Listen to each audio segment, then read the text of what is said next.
رات 3 بجے دروازہ خود بخود کھلا، مگر گھر میں سب لوگ سو رہے تھے۔ علی کی ماں نے آواز سنی، وہ ڈرتے ہوئے باہر نکلی۔ دروازہ کھلا تھا مگر باہر کوئی نہیں تھا۔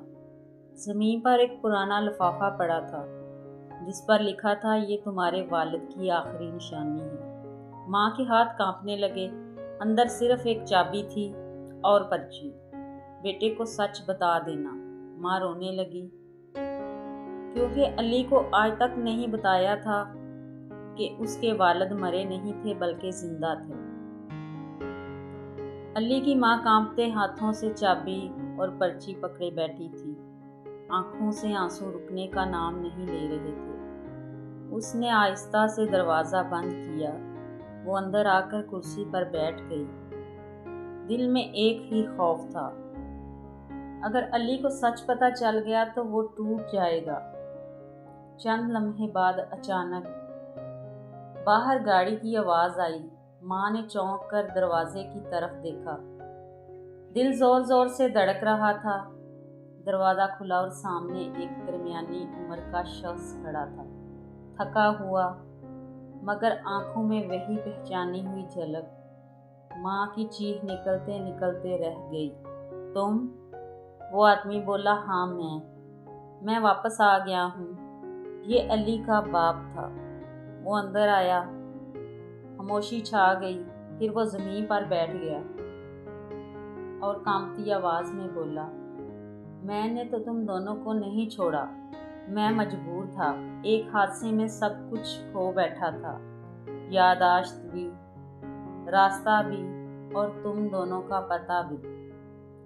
ماں روتے ہوئے بولی، تو تم نے ہم دونوں کو ڈھونڈنے کی کوشش کیوں نہیں کی؟ وہ سر جھکا کر بولا، جب یادداشت واپس آئی تو میں نے ہر جگہ تلاش کیا، مگر تم وہاں سے جا چکے تھے۔ آج میں نے آخرکار تمہارا پتہ ڈھونڈ لیا۔ اسی وقت کمرے کا دروازہ کھلا۔ علی اندر آیا، چابی اس کے ہاتھ میں تھی۔ وہ خاموش کھڑا تھا۔ اس کی آنکھوں میں سوال تھے، غصہ تھا، درد تھا۔ آپ کون ہیں؟ علی نے سرد لہجے میں پوچھا۔ ماں نے روتے ہوئے کہا، بیٹا یہ تمہارے ابو ہیں۔ علی کا چہرہ سخت ہو گیا۔ وہ کچھ دیر خاموش رہا، پھر زور سے بولا، ابو؟ جنہوں نے ہمیں اکیلا چھوڑ دیا؟ کمرہ سن ہو گیا۔ باپ آہستہ سے کھڑا ہوا اور علی کے سامنے آ گیا۔ میں تمہارا حقدار نہیں ہوں، میں تم سے معافی مانگنے آیا ہوں۔ اگر تم نے مجھے معاف نہیں بھی کیا تو میں تمہیں دوبارہ چھوڑ کر نہیں جاؤں گا۔ میں یہیں رہوں گا تمہارے ساتھ، چاہے تم مجھے قبول کرو یا نہیں۔ کچھ لمحے خاموشی رہی، پھر علی کی آنکھوں میں آنسو آ گئے اور آگے بڑھا اور اچانک اپنے باپ سے لپٹ گیا۔ تینوں ایک ساتھ رونے لگے، مگر یہ آنسو درد کے نہیں تھے، یہ برسوں کے بچھڑے ہوئے رشتے کے ملنے کے آنسو تھے۔ اس رات گھر کی ٹوٹی ہوئی خاموشی پہلی بار مکمل ہو گئی۔